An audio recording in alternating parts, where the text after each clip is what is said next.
जय गुरु जी। शुक्राना गुरु जी। जय संगत जी। मैं अपना सत्संग शेयर कर रही हूँ गुरु जी के मंत्र से।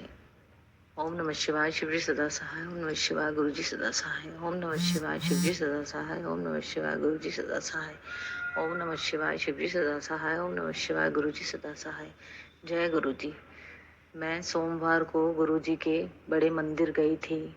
काफी दिनों से सोच रही थी गुरुजी कब बुलाएंगे कब बुलाएंगे। वो समय आ गया कि जब मुझे गुरुजी ने अपने बड़े मंदिर बुला ही लिया और मैं बहुत आराम से गुरुजी के मंदिर अपनी बहन के साथ पहुंच गई। जब हम गुरुजी के मंदिर गए तो हम गेट से जैसे अंदर गए, हमें बाहर गेट पे ही एक मोर पंख फैलाता दिखाई दिया। बस हमने तो वहीं, हमारा पूरा जीवन के दुख वहीं कट गए जब हमें गुरुपा ने साक्षात अपने दर्शन दे दिए। बड़े खुश होके हम अपने अंदर आगे बढ़े, गुरुजी का जल प्रसाद लिया, आगे बढ़े, गुरुजी का चाय प्रसाद लिया, गुरुजी के दर्शन किए। बहुत आनंद आया गुरुजी के। हमने वस्त्र, कपड़े, जूते सब कुछ देखा। बहुत अच्छा लगा, सब कुछ देख के बहुत मन प्रसन्न हुआ। फिर हम वहां से आके अपना मेट्रो में बैठ गए। तो हम ऑनलाइन पेमेंट कर रहे थे तो सर्वर डाउन था, ऑनलाइन हमारी पेमेंट हो नहीं पाई। फिर मेरे पास तो कुछ पैसे ज़्यादा थे नहीं, 100-150 रुपये थे और हम 3 जने थे। फिर हमने तीनों ने टिकट लिए, कैश हमें लेने पड़े सर्वर डाउन की वजह से।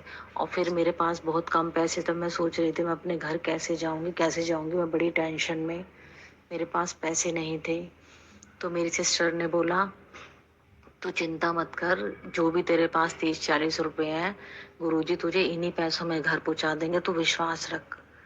विश्वास था, लेकिन कहीं ना कहीं मन ऐसे ही हो रहा था कि बाहर के लोगों का तो कोई भरोसा नहीं होता, वो तो जो पैसे मांगेंगे उन्हें देने ही होंगे।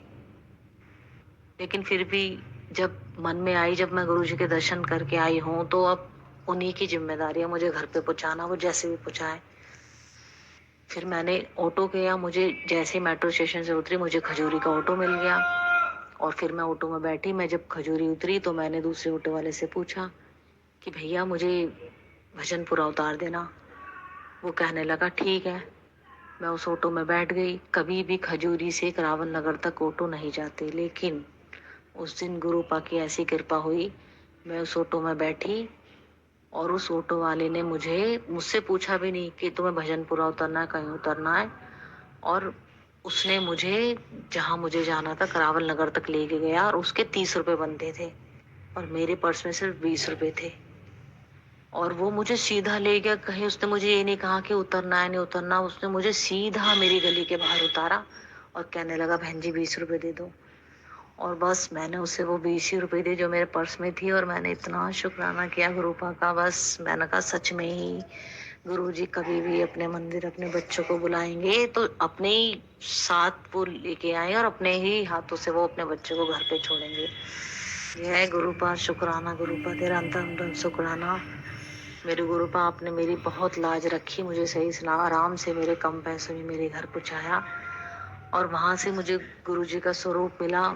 मैं रोज बड़ी चिंता में थी, अपनी बहनों से भी पूछ रही थी कि बहन मैं गुरुजी का स्वरूप तो अपने पास रख नहीं सकती हूँ घर में, मेरी कुछ प्रॉब्लम है तो मैं क्या करूंगी कैसे करूंगी। और मन में भी थी गुरुजी का स्वरूप लेने की। अब मैं वहां गुरुजी का स्वरूप लेने गई तो बस मैंने जाके मैंने कहा अब मुझे गुरुजी ने अपने चरण स्वरूप दिए कि जिसमें ना कोई देख के बोल सकता कौन है कौन नहीं, कुछ नहीं कह सकता। और देखो बस गुरुपा ने ऐसे मेरे मन की सब बातों को पूरा करा। जय गुरुजी, शुक्राना गुरुपा मेरे। अब मैं यही अपने सत्संग को विराम देती हूँ। ओम नमः शिवाय, शिवजी सदा सहाय। ओम नमः शिवाय, गुरुजी सदा सहाय। ओम नमः शिवाय, शिवजी सदा सहाय। ओम नमः शिवाय, गुरुजी सदा सहाय। ओम नमः शिवाय, शिवजी सदा सहाय। ओम नमः शिवाय, गुरुजी सदा सहाय। जय गुरुजी, जय संगत जी।